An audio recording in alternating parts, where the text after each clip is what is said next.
Hablé la semana pasada sobre el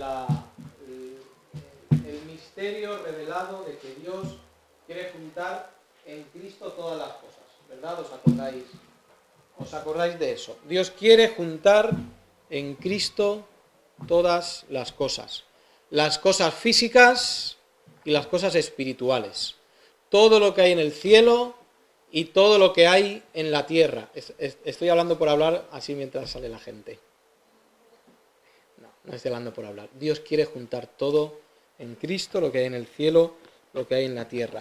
Y por cuestión de tiempo no terminé la predicación, voy a terminarla hoy y voy a dar unos cuantos detalles de lo que vamos a estar viendo las próximas semanas. ¿Cómo cerramos toda esta idea de que Dios quiere en Cristo juntar todo? Vamos a ir a Filipenses 2:10. Filipenses 2:10.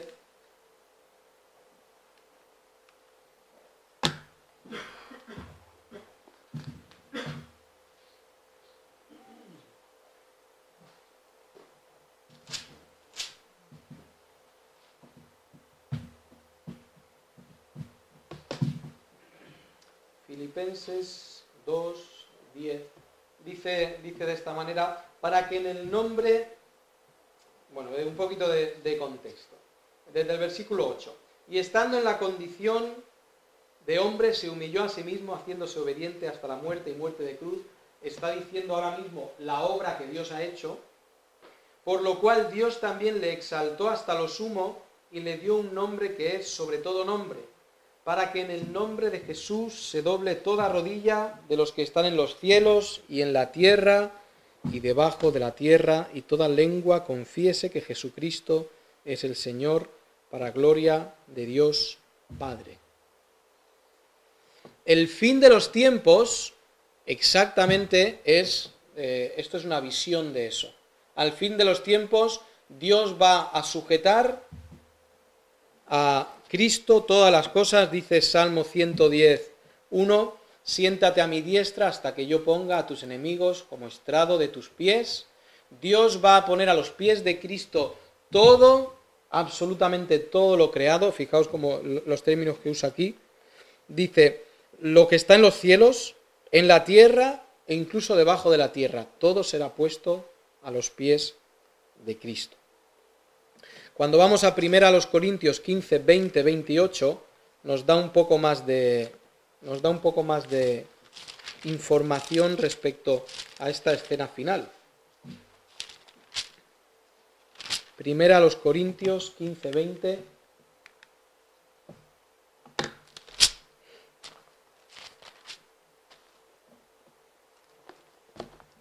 Primero a los Corintios 15, versículo 20, fijaos este pasaje.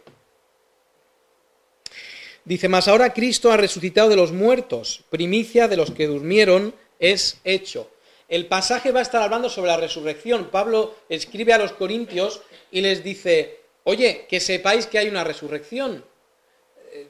Aprovecho para preguntar, ¿creemos en la resurrección? Sí, creemos en la resurrección. Pues fijaos que vamos a encontrar a lo largo de la Biblia 5 resurrecciones, o sea que más nos vale creer en la resurrección. Si tú solamente te interesan las cosas de este mundo y solamente vives para lo que se puede tocar, se puede comer o se puede pagar, pues eres, lo siento mucho, no te ofendas, un pobre miserable, porque hay toda una eternidad después de la resurrección donde recibiremos recompensas o recibiremos castigo según hayamos vivido y decidido en este tiempo, en esta carne. Dice, mas ahora Cristo ha resucitado de los muertos, primicia de los que durmieron es hecho. ¿Por qué es primicias? Cristo no es el primero que resucitó. En el Antiguo Testamento tenemos a la gente resucitada. En los tiempos de Cristo, Cristo también resucitó. ¿Por qué dice que es primicia de los que han resucitado? Porque Cristo resucitó a nueva vida, mientras que el resto resucitaron a vida vieja.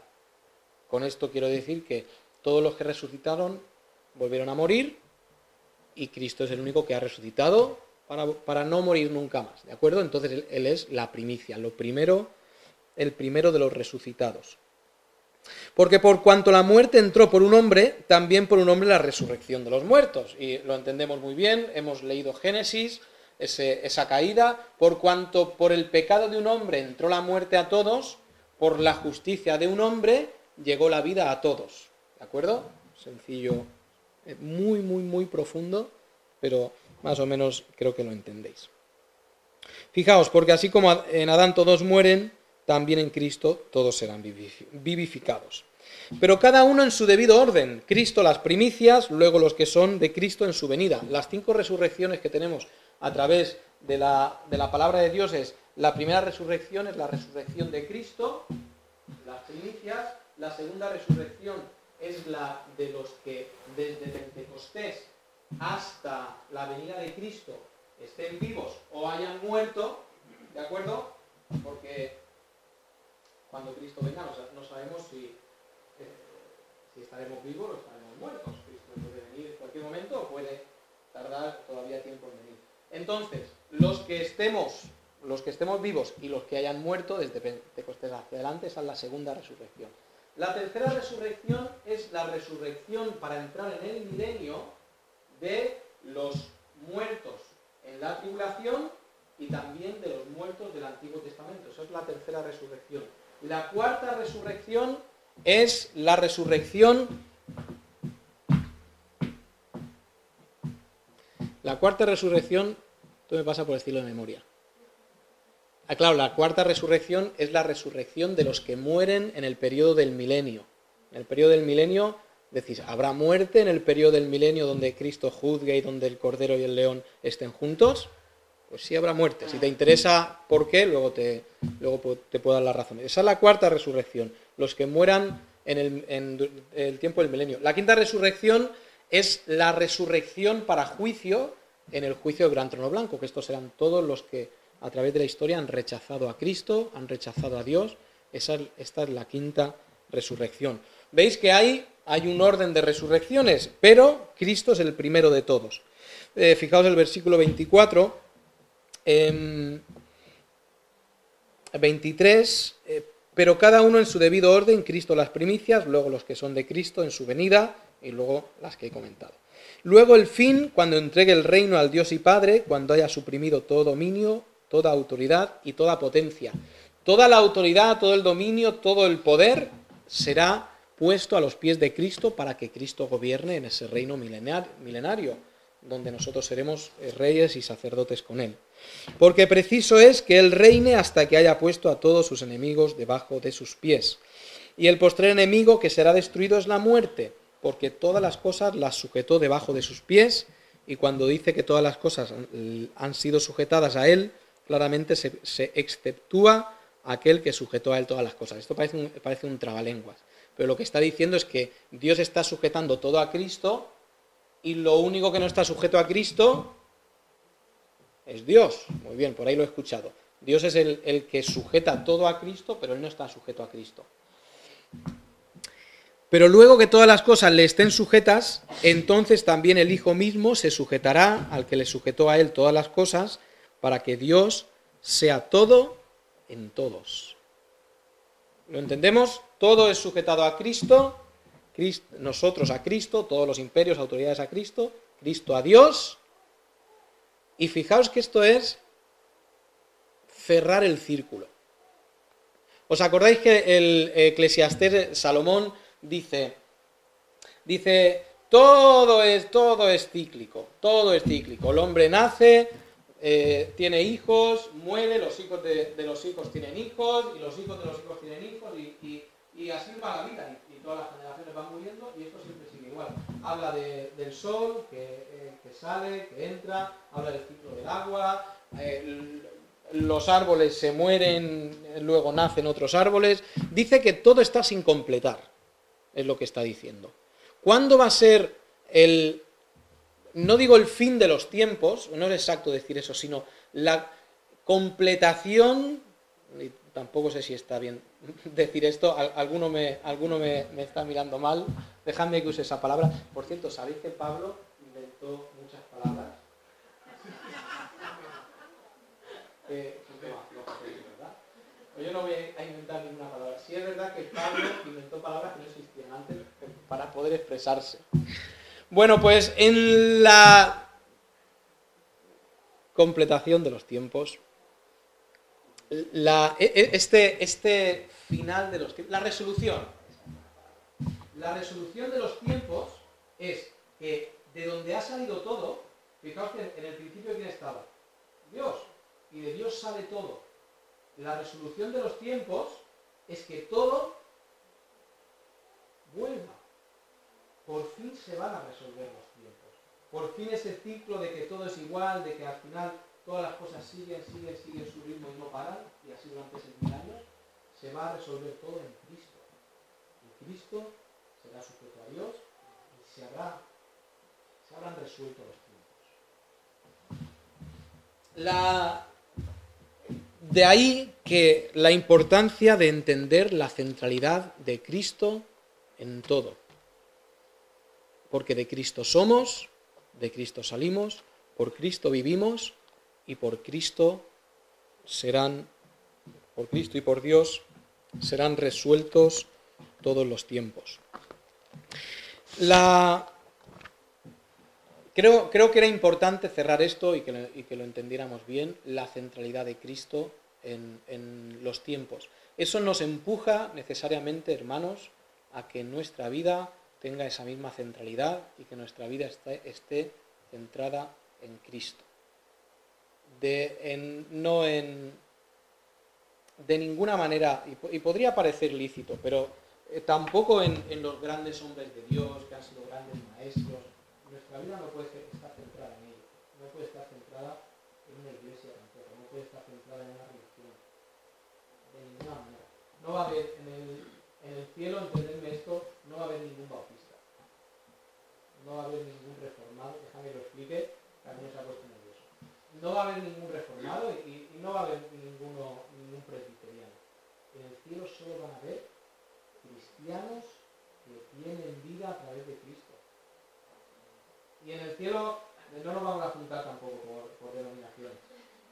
Uno levantará la mano, a ver los bautistas por aquí, y todos vamos a enviar. En el cielo seremos todos cristianos, seremos todos hijos de Dios. Nadie llegará al cielo por ningún nombre en el cartel de su iglesia, sino por Cristo. Y aprovecho para decir esto. He hablado antes de los justos que mueren en la tribulación. ¿Por qué hay justos en la tribulación? Hay justos en la tribulación primero por la evangelización de los 144.000 y habrá otro grupo que serán personas que fueron a la iglesia y que se sentaban cada domingo en la iglesia o cada varios domingos, no van a pecar mucho. Y su vida no estaba centrada en Cristo. Cristo viene, se lleva a sus hijos y esa gente llega el domingo a la iglesia y dice, aquí no hay nadie. ¿He venido a la hora equivocada? No, es que Dios se ha llevado a sus hijos. Y en esos 7 años de tribulación habrá muchos de los justos serán personas que estando en la iglesia vino la parusía, el advenimiento, y como no creían en Dios sino en una religión o que la iglesia era un club social o algo así, se quedan y sufren la tribulación. Esos son los que luego tenemos más adelante en el libro de Apocalipsis, que a la mitad de los 7 años, de los 3 años y medio, dice que se abre, si no me equivoco, el 5.º sello, dice que había una multitud debajo del trono de Dios diciendo, Señor, ¿hasta cuándo no nos vas a hacer justicia?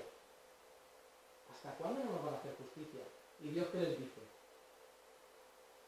Espera un poquito para que yo os haga justicia. Esto no puede ser la iglesia, porque la iglesia está con Cristo en el cielo. Entonces, si nuestra vida no está centrada en Cristo, si está centrada en una religión, o está centrada en un club social, o está centrada en unos pensamientos o creencias que a mí me parecen mejores o peores, pues no tenemos vida, porque nuestra vida viene de Cristo y de que gire en torno a ella. Cuando volvemos a Efesios, cuando volvemos a la carta a los Efesios, gracias David, gracias por ponerme esto en marcha. Quiero enseñaros un poco de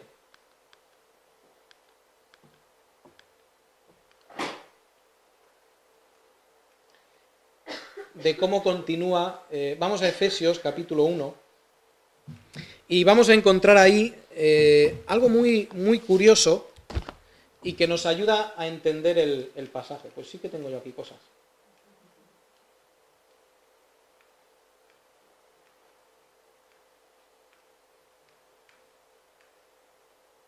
Bueno, todo esto lo he hablado yo. Normal que estéis cansados de mí. A ver, ya llegamos.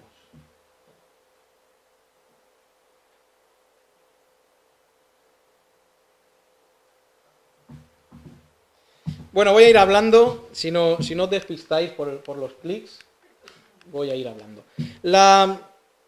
Vamos a Efesios capítulo 1, recordáis que yo resumí estos versículos del 3 al 10, yo los resumí haciendo una frase, esta precisamente, y para que entendiéramos mejor la frase tan larga, porque si tenemos en una frase de 10 versículos, o 10 versículos no, pero de 7 versículos, pues es muy complicado coger ideas. Entonces yo puse esa frase.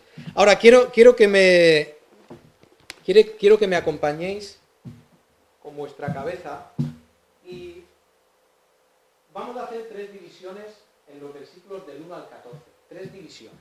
Fijaos, la primera división va a ser del versículo 3 al versículo 6. El versículo 6 termina diciendo: para alabanza de su gracia, con la cual nos hizo aceptos en el amado. Vale, voy a levantar una pregunta. Yo sé que sois gente muy inteligente.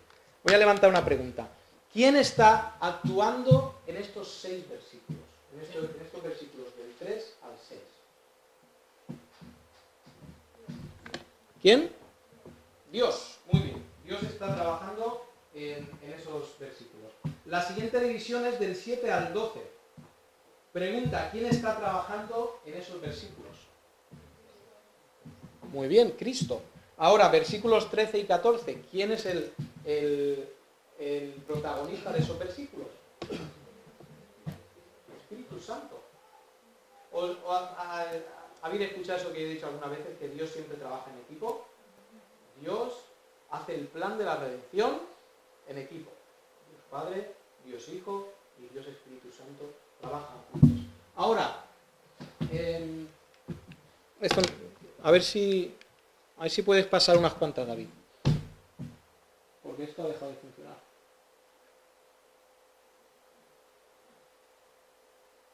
Hasta la última diapositiva quiero ir.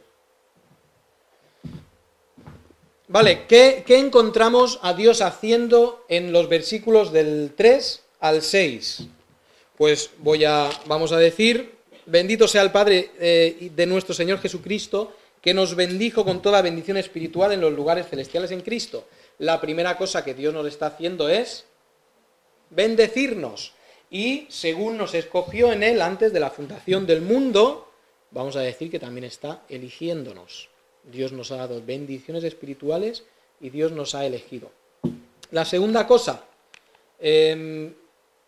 fijaos cómo acaba el versículo 6, cómo cierra la obra de Dios en nosotros. Para alabanza de la gloria de su gracia. ¿Sí? Luego vamos a los siguientes versículos, del 7 al 12. Está trabajando Cristo. ¿Qué nos ha dado Cristo?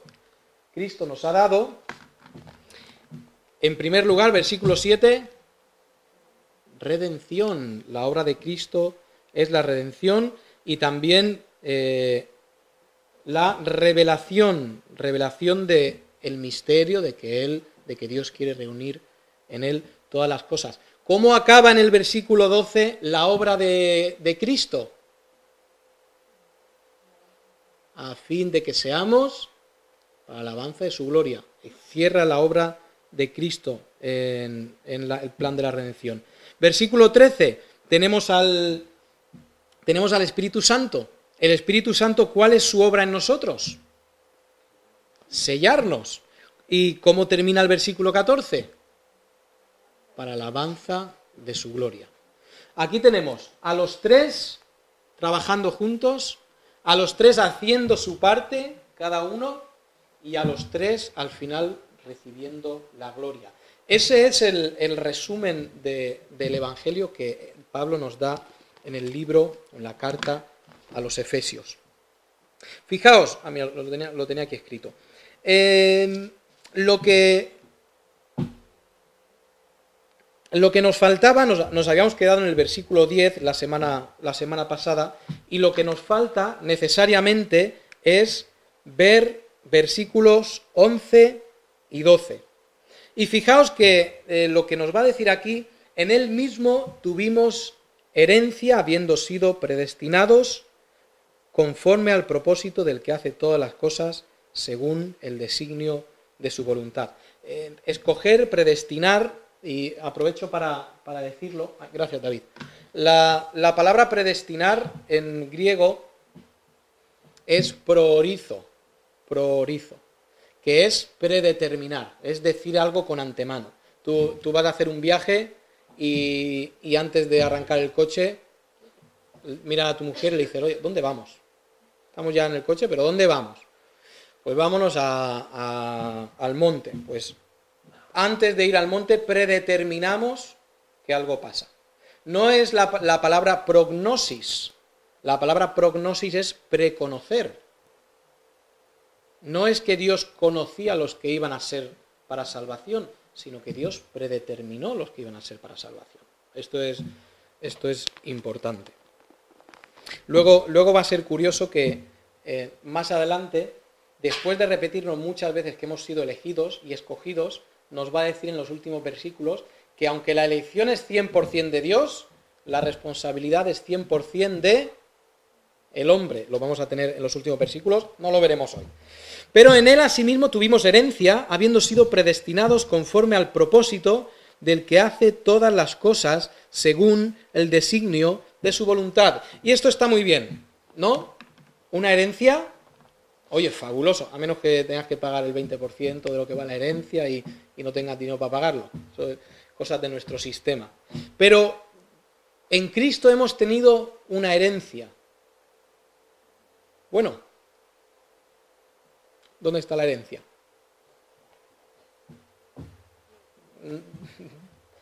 No hemos recibido herencia física, ¿no? Ninguno de nosotros hemos recibido una herencia física de parte de Dios. ¿Recibiremos una herencia física? Necesariamente tenemos que recibir una herencia física. Aunque el cielo esté lleno de seres espirituales, aunque Dios Padre sea espiritual, lo que vamos a recibir son unas moradas físicas. Estaremos en un sitio físico, estaremos con cuerpos glorificados, pero recibiremos una herencia. Esta herencia se podría determinar de varias maneras. Lo primero que voy a decir es que la herencia que hemos recibido nosotros ahora es invisible.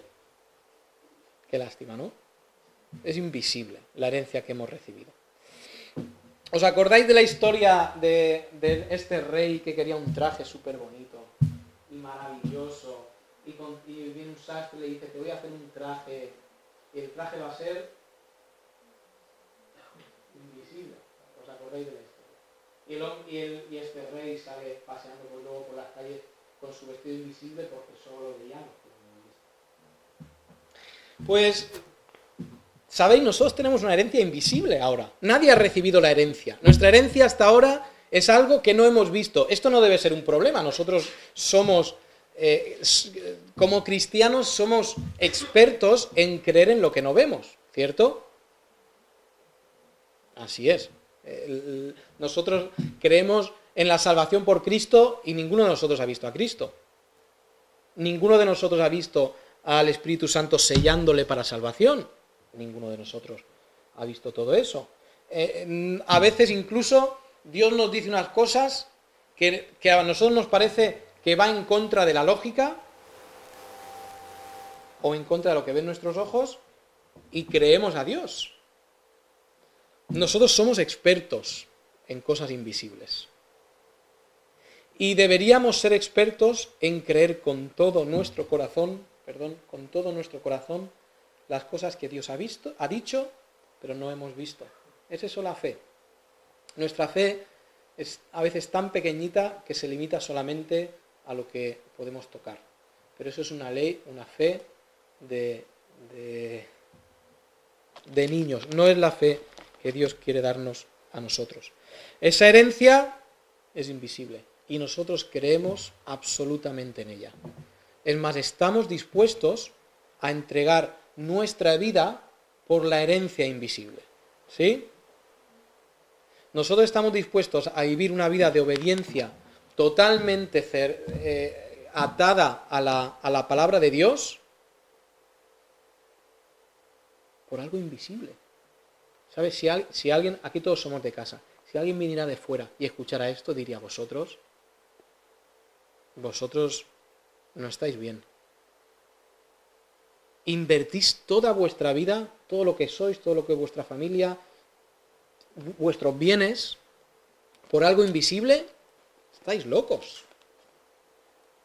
Y sabéis que así es. Estamos locos. Porque estamos locos para el mundo. Somos sabios para Dios. Y nos dice que Dios ha enloquecido la sabiduría de este mundo para que no crean. Pero la realidad es que nosotros ponemos nuestra vida en algo que no hemos visto, algo que es invisible, y es la fe. No necesitamos que nuestra fe sea probada. No necesitamos que nuestras doctrinas sean probadas por la ciencia. No lo necesitamos. Ni que sean probadas por nuestros ojos. La herencia invisible nos será dada allá.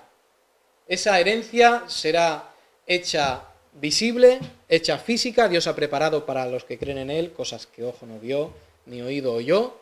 Y nosotros vamos a heredar ese lugar. Fijaos, necesitamos para explicar esto ir a la primera carta a los Corintios.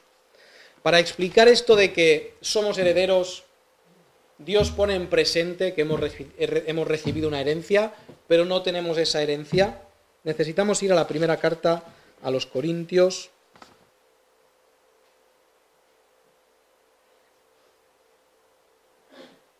Capítulo 13. No, perdón, capítulo 3. Pero no me suena esa cita. Esa cita no me suena.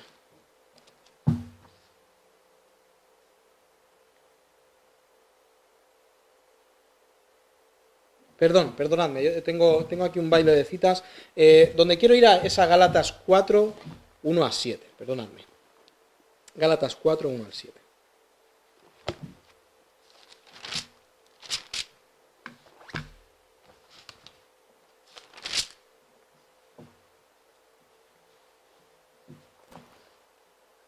Voy a usar la imagen que Pablo usa para hablar de la ley y para hablar de que nosotros estábamos sujetos, o los judíos estaban sujetos a la ley y fueron llevados a la fe. Voy a usar esa imagen para intentar explicar el tema de la herencia que tenemos, pero que no hemos recibido, pero que es invisible, pero que recibiremos. Fijaos, Gálatas 4.1 dice: pero también digo, entre tanto que el heredero es niño, en nada difiere del esclavo, aunque es señor de todo. Vamos a empezar por decir esto. Vamos a usar la figura del niño, que es dueño de todo, pero ese niño no le dice a su padre: ¿yo soy dueño de todo? Sí. Venga, pues despide a todos los siervos. Porque el niño no tiene la capacidad de decidir. Fijaos. Sino que está bajo tutores y curadores hasta el tiempo señalado por el padre. Ese niño, hasta que no llega el momento en que el padre le dice: vas a recibir físicamente esto, él es dueño de todo, pero él no ha recibido. Tenemos en las tres culturas más importantes de aquellos días, tenemos un rito de iniciación a la madurez o a la adultez, si queréis usar esa palabra, y es que en la cultura judía tenemos eso conocido como bar mitzvah, que se hace a los 12 años y se celebra el sábado siguiente de haber cumplido los 12 años, y a partir de ese momento, fijaos, con 12 años, a partir de ese momento, ese niño pasa a ser adulto. Y ellos hacen un ritual en el cual el padre realiza una oración, o realizaba, ¿de acuerdo? No, en la actualidad no lo sé. Bendito seas tú, oh Dios, y esto es maravilloso, bendito seas tú, oh Dios, que has quitado de sobre mí la responsabilidad de este hijo. ¿No es maravilloso esto? Repito. Bendito seas tú, oh Dios.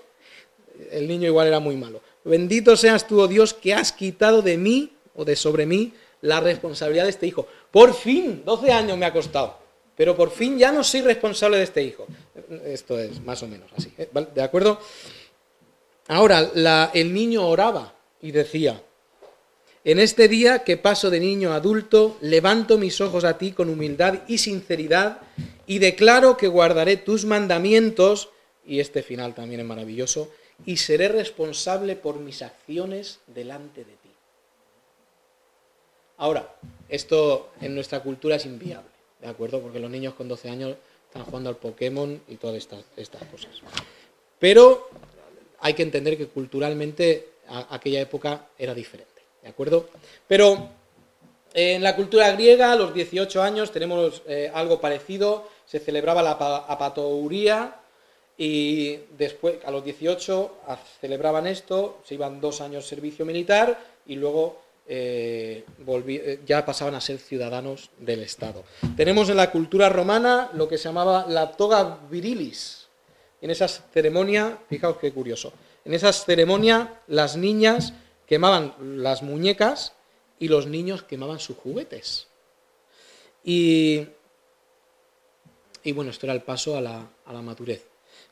Por eso es que muy fácilmente cuando Pablo dice en 1 Corintios 13, 11 al 13, cuando yo era niño pensaba como niño y juzgaba como niño, pero ahora que soy adulto pienso como un adulto. Tenemos esta escena donde un niño que no ha llegado a esa madurez es heredero de todo, es señor de todo, pero en la práctica no lo es. ¿Entender la imagen? ¿Verdad? Es sencilla. Pues para nosotros es igual. Cuando seguimos leyendo Gálatas 4, dice: pero también digo, entre tanto que el heredero es niño, en nada difiere del esclavo. El esclavo y el niño, que es señor y que es heredero, tiene la misma autoridad que el esclavo, ninguna, cero, sino que está bajo tutores y curadores hasta el tiempo señalado por el Padre. Así también nosotros, cuando éramos niños, estábamos en esclavitud, bajo los rudimentos del mundo, pero cuando vino el cumplimiento del tiempo, Dios envió a su Hijo, nacido de mujer y nacido bajo la ley. Y la imagen que Pablo, aquí está, la imagen del niño que está usando Pablo es para hablar de la ley y para hablar de la fe. Está diciendo que los judíos ya no estaban bajo el ayo, bajo el tutor que es la ley, sino habían pasado a la fe. Yo he usado esta imagen para hablar de algo que nos pertenece, algo que es nuestro, pero algo que no hemos recibido en nuestras manos. Y la realidad es que la herencia que Dios tiene preparada para nosotros, esa herencia invisible, es nuestra ya. Absolutamente nuestra ya. Fijaos, ¿por qué diría entonces, yendo a 1 Corintios capítulo 3, 1 Corintios 3, 21,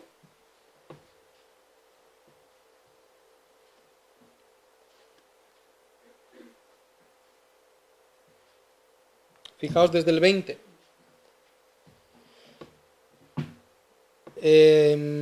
Y otra vez el Señor conoce los pensamientos de los sabios, que son vanos. Así que ninguno se gloríe en los hombres, porque, vaya qué cosa, todo es vuestro, todo es nuestro. Sea Pablo, sea Apolo, sea Cefas, sea el mundo, sea la vida, sea la muerte, sea lo presente, sea lo porvenir, todo es vuestro.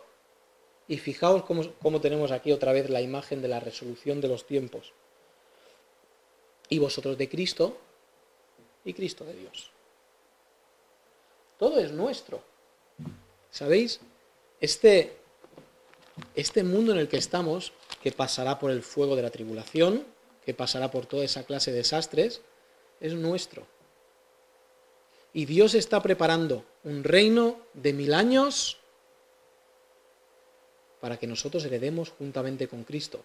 ¿Qué seremos en esos 1000 años? Pues Apocalipsis 26.